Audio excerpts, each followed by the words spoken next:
On Headstrong, we are very pleased and proud to be partnered with the CBD brand, The Good Level. Now, I've been taking CBD for about 18 months to maintain my mental well-being, but it's been very difficult to find a brand that I can trust because there's so many faceless foreign brands out there and you're not sure what you're buying or how it's sourced. Luckily, I found two guys, Joe and Johnny, who have created this wonderful brand called The Good Level. What's so great about these guys is that they support British farming. Many brands import their CBD from America, but The Good Level say they don't rely on the methods by farmers that they've never met, nor the farms that they've never seen. They have a really close relationship with their farmers who are in Somerset, meaning they know how their product is produced from start to finish. They're the first CBD company I've found who put a face on the brand, and they're transparent with the whole process of how they create their products. And they've even got their own podcast where they look at the latest research on CBD. To check them out, go to their Instagram at the.good.level and drop them a message if you want to find out more about CBD. And for 15% off their products, use Headstrong15 on their website for checkout.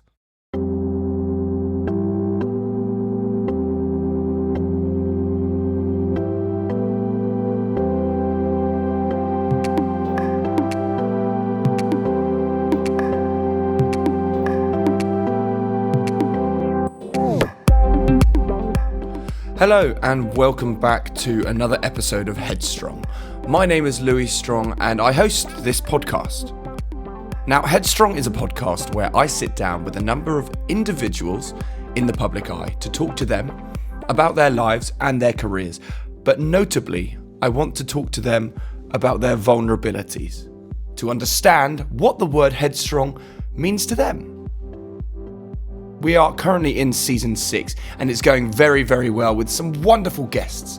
But today's guest is pretty awesome indeed. I am joined by Britain's best skier, Dave Ryding.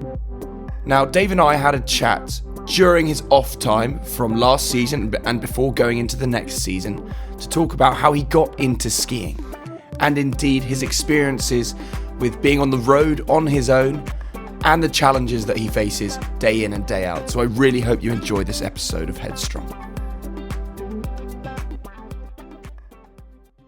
Dave, thank you very much for joining me on Headstrong. How's it all going? Yeah, it's going all right. Into the summer training, it never seems to stop. It just seems like deja vu. You finish one season, you start the next, and then you're looking forward to the season already. So yeah, going all right, training away, heading back on snow pretty soon. Yeah, as you say, it does all just swing around, doesn't it? Now, I am starting this series in a kind of unique way, and I'm asking every guest not about where they are or what's going on at the moment, but actually how you're feeling. How are you doing at the moment? I'm doing all right. I think with everyone, there's been a lot of uncertainty around the last year. So I think everyone's feeling the strain of, not being able to do what they want, having to live under restrictions, and it's probably grinding on a lot of people. I was fortunate that we had a race season, but it was a stressful one. And I think like anyone, itching for life to be back to what was the norm, and hopeful that it will return this summer. We shall see. Yeah, absolutely. Well, before we do crack on, a massive thank you to my friends Nick and George for helping facilitate this. And we did touch base, as you say, actually back in December, but you were mid-season, very busy, definitely not the top of your list to be speaking to me. But here we are now, which is great. But it's come to the end of the season. We're talking, as you say, in between with the build-up already on the next season. But I'm curious to ask you, what is that feeling like at the end of a season, those emotions and your body as well? Are you just happy for a break? Or, as you say, is it already looking into the next one?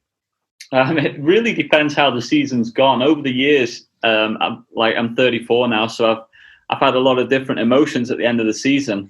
Generally, if it's been a good season, you're normally willing the end to come so that you can have a break because the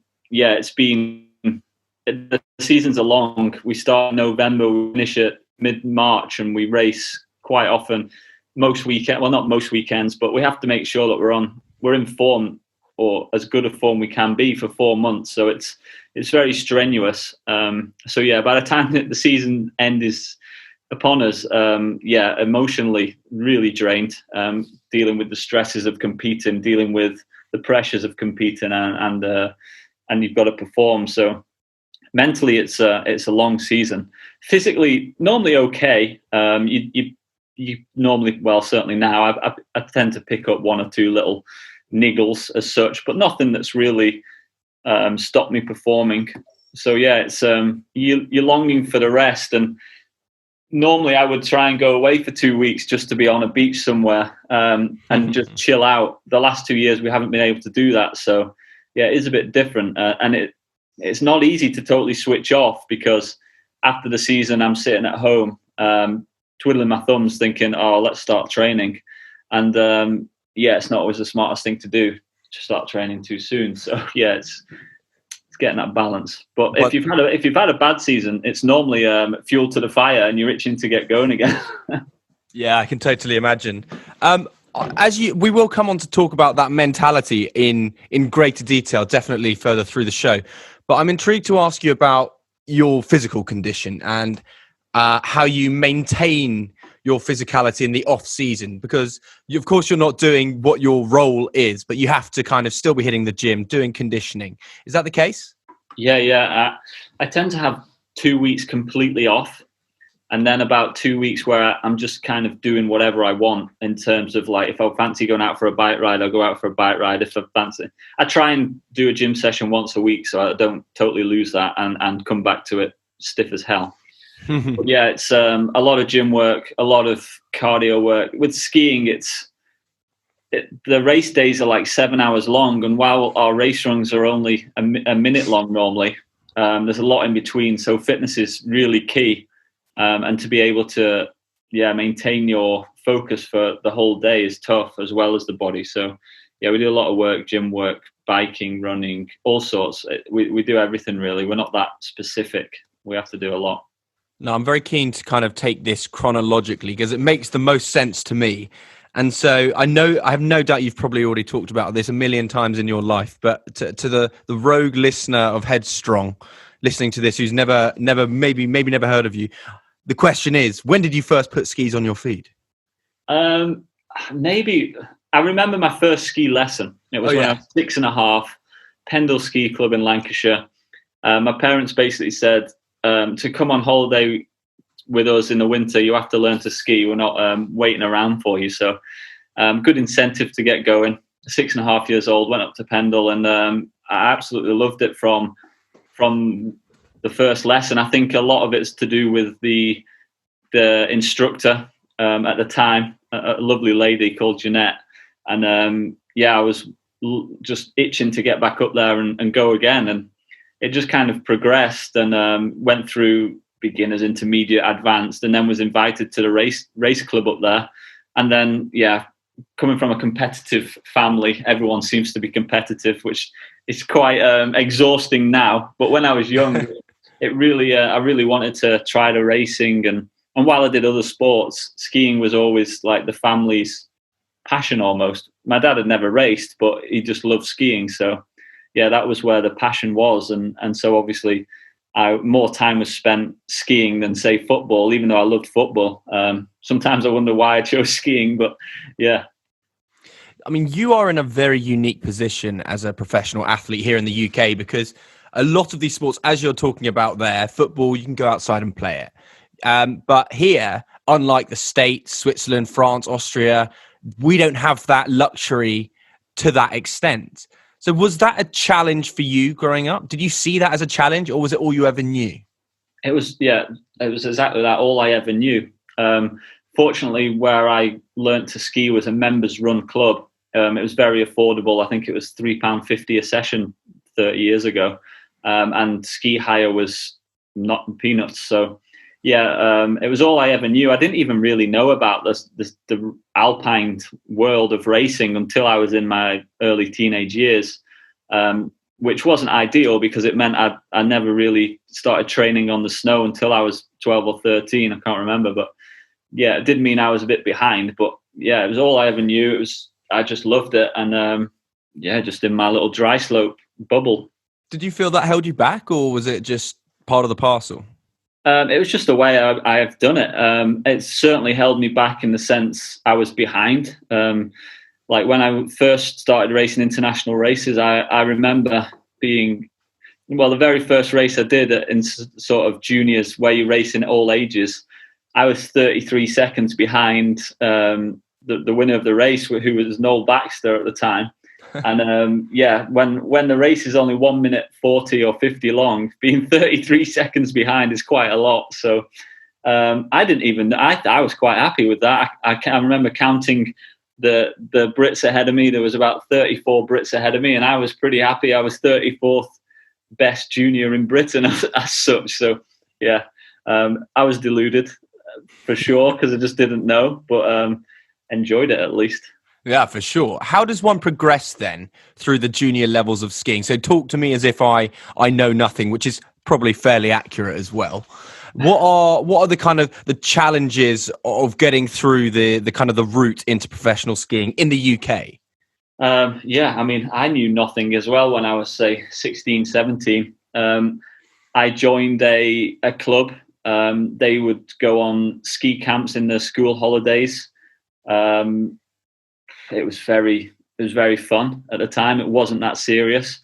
And then I progressed to, I changed clubs because at the time, my initial club wasn't going to a certain race. So I just went away with another club, and I made some good progress to the point where after 1 or 2 years, I got selected for the England team, which means they bring together like the best people who are still in education in England and set up a team for them. So then you could travel Europe easier and much more not professional. It certainly wasn't professional level, but it was there was a pathway that I followed. It was just step by step, and there was always this pathway onto the next team, onto the next program.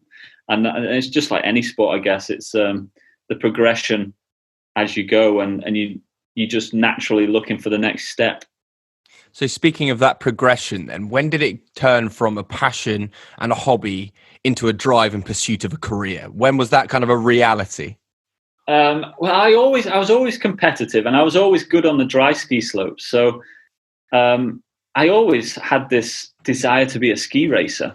I didn't realize how far away from the top I actually was. And looking back now, I was miles away. But my parents, they made me, rightly so, they made me go to college, get my A levels. So I did that, and then they said, right, you can have 1 year where you go to Austria, which was with a British development team, and see how you go. If you do well, then we'll pursue it, and if you don't, then you can go to the uni. I got a place at Loughborough, deferred it for 1 year, and did quite well in my first year. So I got onto the British team after that, and the rest was kind of history. I just stuck with it, and each year tried to get better. And yeah, I guess when I went full time, that was when it was like, right, this is serious, and this is where I've really got to dedicate my life. I think I was 17 or 18 to this sport, and that's what I've done since. So yeah, another 17 years later, and I'm still chipping away. Still going. Yeah. Absolutely. Now, it'd be interesting to hear your thoughts on this. So let's say it's been 17 years then, as you say there, for you since you got into the professional realm of international skiing. What's that kind of been like now, looking at it 17 years later, on how it has developed, the infrastructure has developed to get into skiing? Has it improved in the UK? To get into skiing, it's very similar. You go to your local dry slope, now we have snow as well on the indoor ski halls. We've got 5, which is definitely an advantage. In terms of the pathway, it's similar. Maybe it's gone more down the route of academies, which I don't always agree with. I wish there was still the pathway that I took, because it was very affordable and worked for me. So obviously I'm going to be biased towards that. The thing that has changed is the federation now is in a much, much better position. When I went to my first Olympics, the federation actually went into administration a month before in 2010. So, I mean, that was fantastic. But yeah, it was one of the hurdles that you had to overcome. Now the federation is in a very solid position. Yeah, we have good coaches, we have good teams, we have good infrastructure. Everything that I need now is there. So that over the last 11 years, that's what's changed the most, and that's what is. I mean, I've had the same coach for 10 years, which has been really good. But we've been able to bring on servicemen to tune the ski, so I don't have to do that for 2 hours every afternoon, and just much more professional now than what we maybe were in 2010. Physical and mental well-being are so important and come hand in hand. I'm incredibly proud to be sponsored by the CBD brand, The Good Level, who have well-being at the very forefront of what they do as a company and a brand. They offer CBD oils, balms and jellies, all of which are full spectrum and extracted by a cold press. Their oils are all made with extra virgin olive oil from Kalamata, and that makes them so much tastier than any other that I've tried before. Their balms have a fantastic smell as well, and are great to use on your skin or any pain you're experiencing. And of course, their jellies taste so great for any sweet tooths. They also have a commitment to sustainability, pledging to plant at least 500 trees every year, along with ensuring all their packaging is recyclable. So if you want to check The Good Level out, go to their Instagram page at the.good.level, where you can find out all about their products. And if you'd like a discount, feel free to use Headstrong15 at checkout on their website. I'm intrigued to hear what you think of this, actually, just going from what you've said there, because it sounds like skiing has just become, through however it has, but almost become a luxury kind of adventure sport. Would you agree with that? In the sense that it's become less accessible in the way that you did it? Because that's, for $350 a go, back then, that you'd go, I'll do that, let's go do it. But now it seems like, it's a bit more difficult and challenging. Yeah, so Pendle's still going. You basically, back in the day, you joined for 20 quid, and then it was a non-profit organisation, really. That's still going. I don't know how much it is for a session, but over 30 years, it won't be £3.50. That's for sure. It's probably double it. But yeah, still, that's good. I mean, the thing that has changed in terms of the making it more expensive is the academies. They're very professionally run. Don't get me wrong, but I look back and think, could I have afforded that? And I don't know the answer, because times have changed as well. So I'd like to think I could just about have done it. My whole family came together to do the way that I did it, as well as my sister. So yeah, there's definitely, where's a will, there's a way. In terms of going skiing, though, it's probably cheaper now with the cheap flights. You can find, there's all sorts of websites where you can find accommodation cheaper than what you probably could have. So in terms of jetting out to Austria, or like where I'm based in Obergurgl, it's not. It depends where you want to stay. You can do it. You can do it cheap. You can do it at luxury. And the lift pass in Austria is generally cheaper than, say, France. So I'm a big advocate for Austria in that sense. So yeah, if you want luxury, you can pay for it. If you don't, you can do. You still can do it. Yeah, for sure. If you want to go on holiday, absolutely. That's fair enough then. Now, of course, throughout your career, you have seen immense success, and you've seen a steady projection into kind of basically Britain's best skier, and it's hands down and fair to say.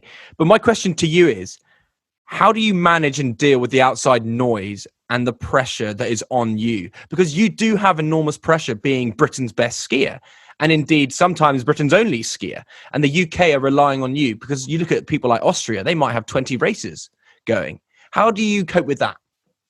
Yeah, absolutely. I always say the easiest season I ever had was the season where I got my first podium.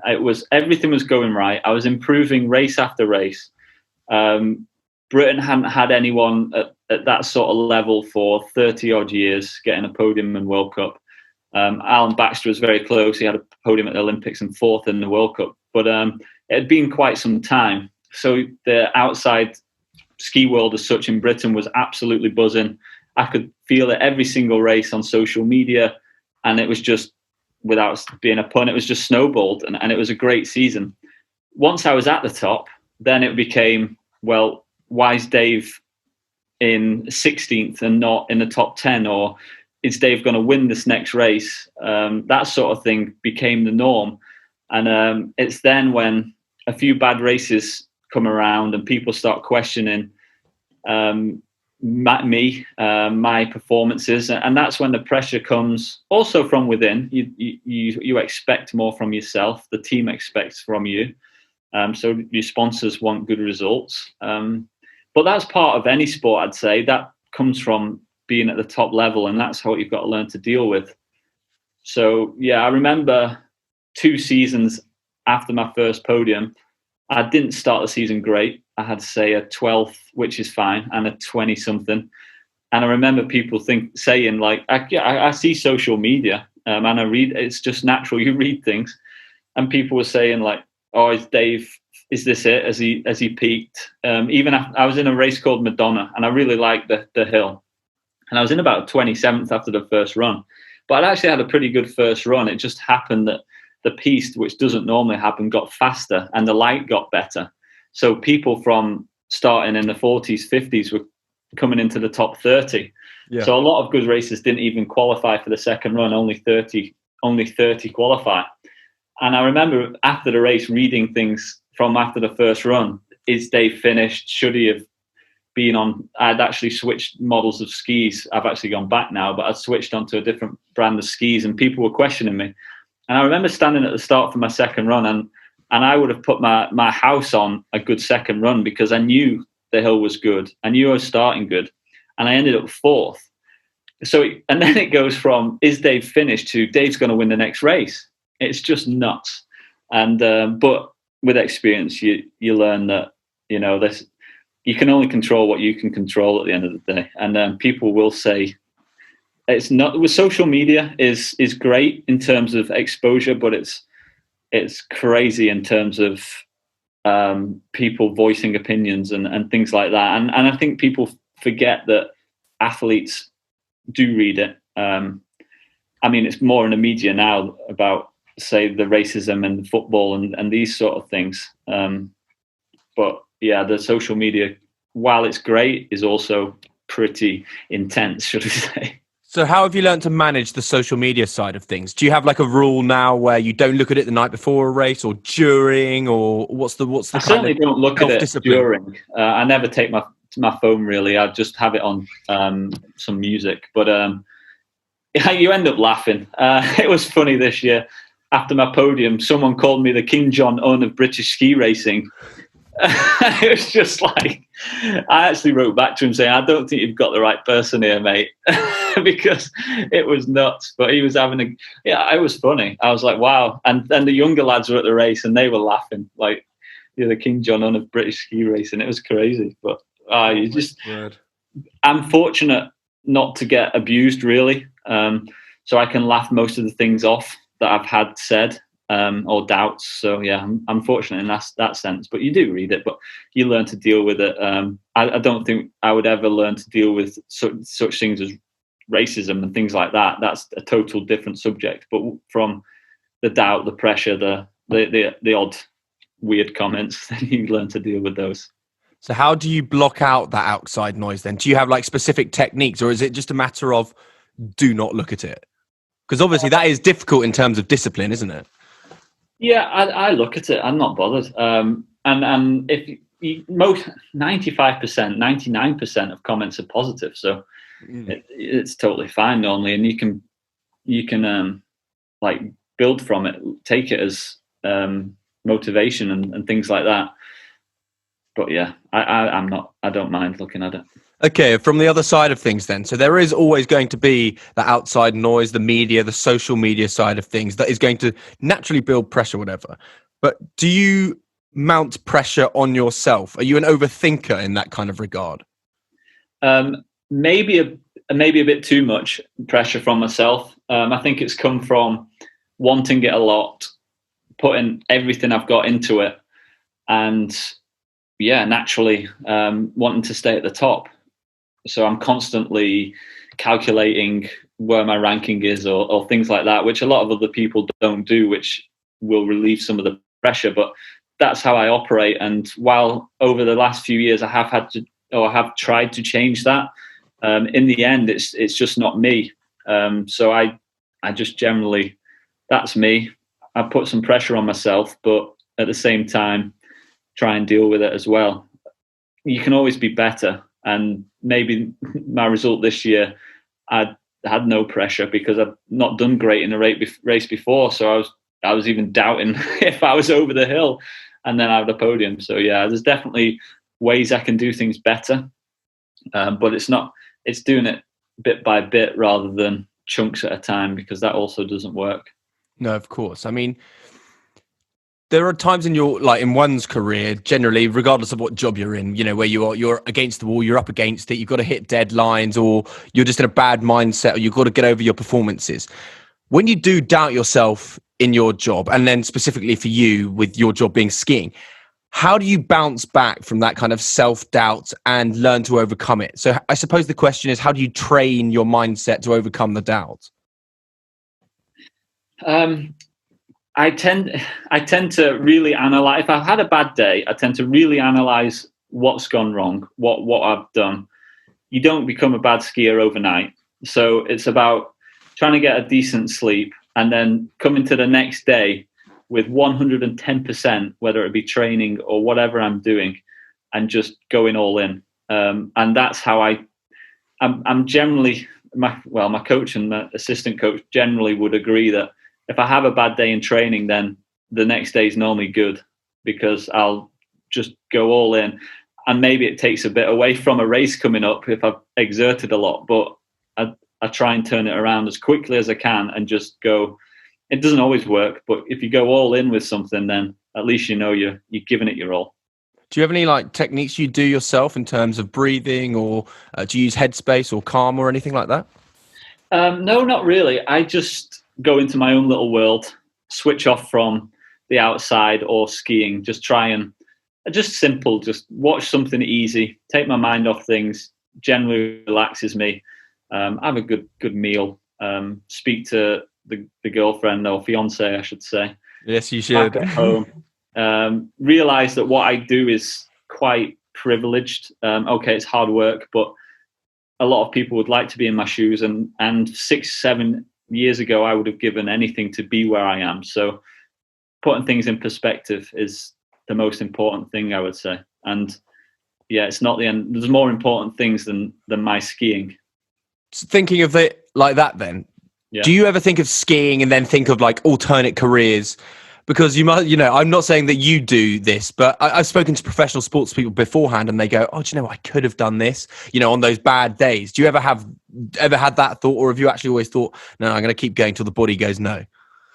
I've always thought, keep going till the body goes no. There would have been a time where I'd have to have stopped if it wasn't working out, because there is reality that, yeah, you need to pay some bills. You can't live at your mum and dad's all the time. So thankfully it worked out for me, but there was a stage where it's like, it's now or never. Yeah, I mean, I loved sport when I was young, so I played a lot of football and was generally quite good at quite a lot of sports because I just did a lot of sports. So yeah, I would have loved to have maybe played football, but equally so, I might not have made it in football. So it's really easy to think I could have done this or I could do that. I mean, me and my fiance opened a cafe 2 years ago, and I tell you, the real world isn't easy. And it really puts things into perspective of I am in full control of my skiing. So yeah, I quite appreciate that. While I have coaches and people running programs, I'm in control of my body, and I'm in control at that start gate of how I'm going to get to the bottom, and no one else. It's me and the mountain and the gates. So I quite appreciate that now. Well, it's that comparison of individual versus team sport, isn't it? Where you are just kind of going back to that. It's the pressure on yourself. It is only you and the mountain and the skis, and that's it.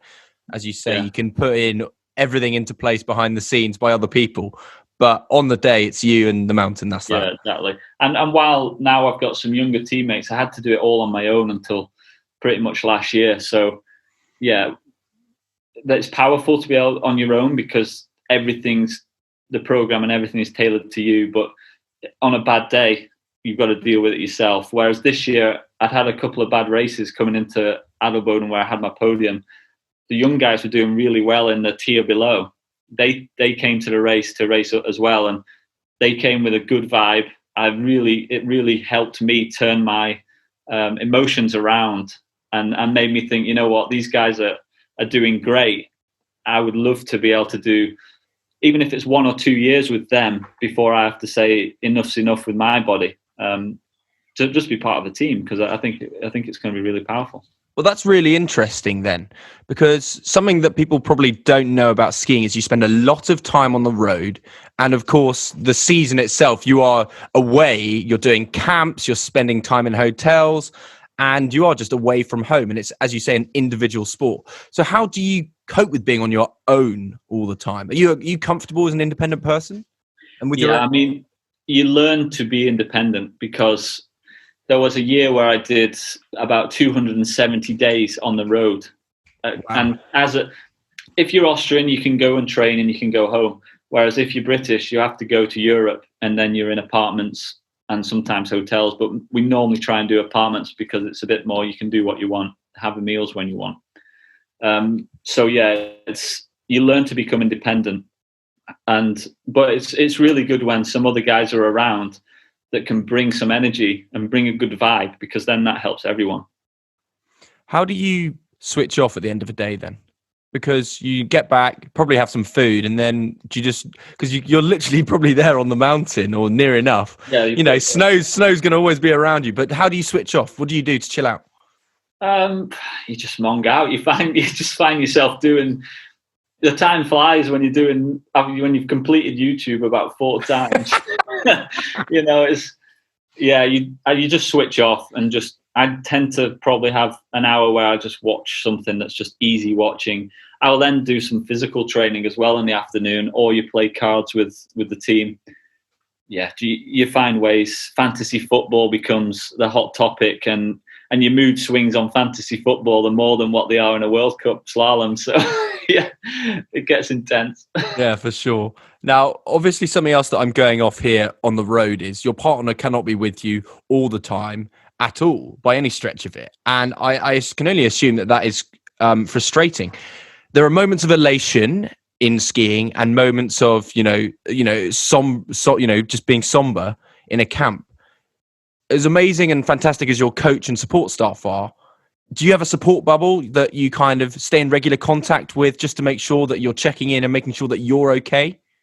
Yeah, I mean, my fiance is my main support and has been through my whole career, and fully understands it, which is very fortunate for me. And to be honest, if I didn't have a partner who understood what I do and just fully let me chase my dreams as such, I'm not sure I would be as successful as I was, because it's fine when things are going well at home, not even on this, but when it's tough at home, very rarely will she put any pressure on me. Okay, there's times where I have to, like, if she's struggling or whatever, but yeah, unbelievable, unwavering support. And yeah, if I've had a good day, try to be the first person I'll call before I've even got my ski boots off or whatever. So yeah, try and share my emotion after a race. If it's bad, then obviously she gets called first as well.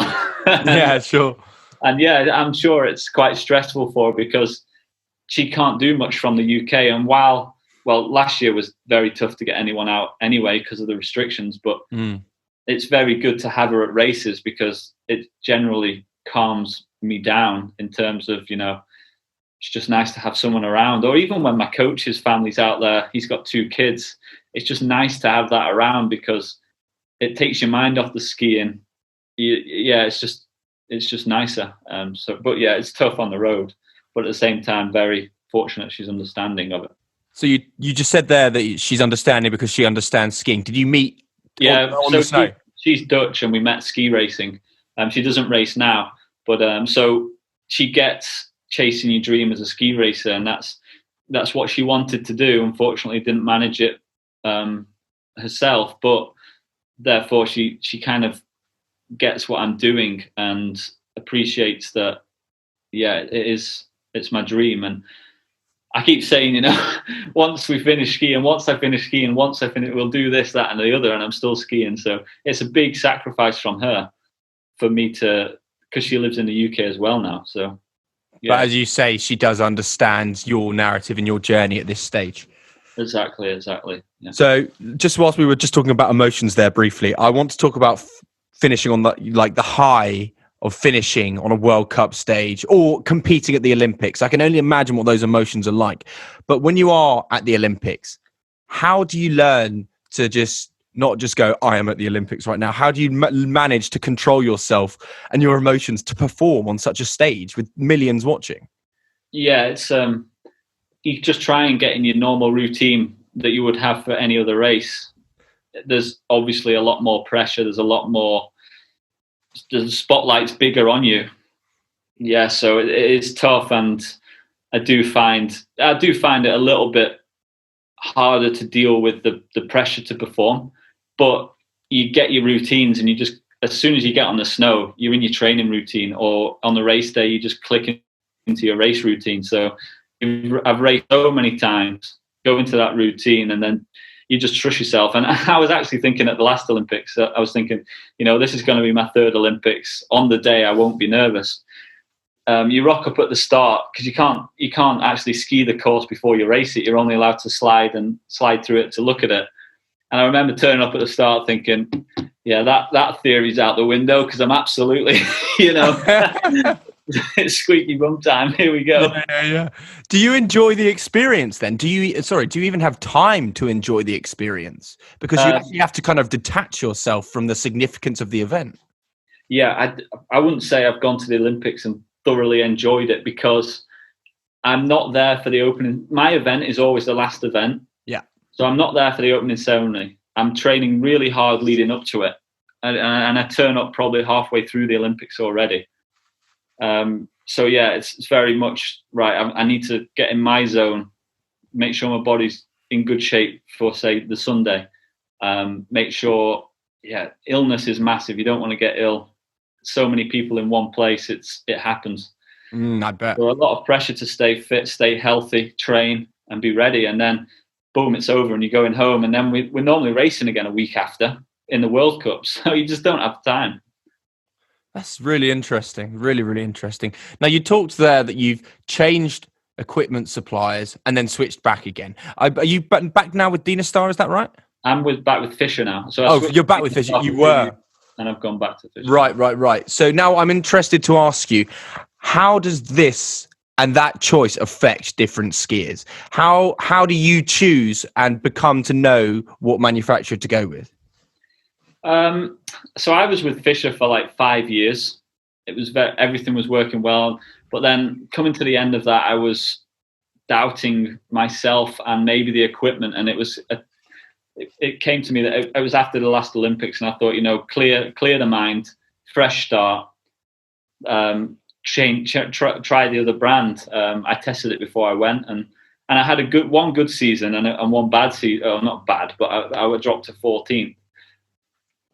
So yeah, I'd never felt comfortable really in myself on that equipment. So it was a case of, right, I've tried something, I've given it a go. I'm going back to what I think is better for me. And I really felt comfortable again in myself when I was skiing, which for me is the most important thing, because while it's results based, you want to feel like I'm here to perform and I can perform because I feel comfortable in my setup. Totally. Now, just whilst we're on equipment, I'm not asking you to preach to the choir at all, but I mean, how obviously important is it for any recreational skier to be wearing a helmet? Oh, well, yeah. I mean, yeah, it's just, you don't see many people anymore without helmets on. Even the coaches are wearing helmets now. So if you see, you probably see 2% of people on the slopes without a helmet on now. So it's just not worth the risk. And the helmets are so comfortable. Goggles on. It's just a done thing now. And I personally, would never ski without a helmet, even after racing, because I've just always had a helmet on. So no chance of mine. Well, they're also incredibly comfortable. And also, anyone that wears a beanie and says that it's warmer than a helmet is lying. I'm sure of it. Yeah. Oh, totally. Now, as we just come down to the end of this, I feel I need to ask you the question. Not that I'm asking for this to happen, for your skiing career to end, but what does the future hold after skiing? Do you think you'll move back to the UK permanently? Well, I actually live in the UK now. I love the UK. Whenever I can get home in the season, I come back to the UK. I'm more meant because your fiancé is Dutch. I didn't know if that was an option. Yeah. Could be. It could be an option, but we'll see. We'll see what the future holds. No plans except for this next year to the Olympics, and then we'll see what's going on. So I ask this question to every guest that comes on the podcast. What does the word headstrong mean to you? Headstrong to me, I mean, it's just, I would say, being able to deal with everything that life throws at you. Because the older you become, the more problems you seem to get, whether it be in sport or in life. So it's just, dealing with the problems, trying to enjoy your life, and realizing what makes you tick. Because at the end of the day, we're not here for a long time in the grand scheme of things. So, get through, make life as good as you can by dealing with adversity. Nice. Really appreciate it. All right, Dave. Well, look, thank you so much for coming on. I really appreciate it. Thanks for being so honest and having a good old chat with me. No problem. Thank you.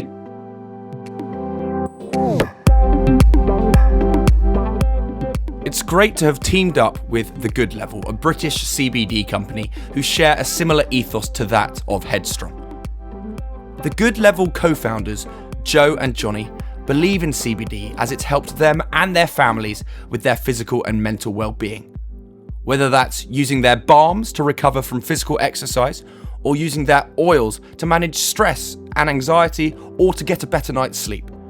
The Good Level has well-being at the very centre of their brand. As we've partnered up with them for this season, you can get a 15% discount off all their orders using Headstrong 15 at checkout. And if you're not sure about CBD yet, no worries. Joe and Johnny are always happy to chat and answer all your questions. You can contact them via their website or check out their Instagram at the.good.level. And that's Headstrong 15 at checkout. And that's it for this episode of Headstrong. A huge thank you to Dave Ryding for joining me. It was an absolutely brilliant episode, and I hope that you found it insightful and engaging, and indeed learnt a lot about the skiing world and how to get into it here in the UK. Join me next week for another episode of Headstrong. Please do rate, subscribe, and pass the pod. Every little helps.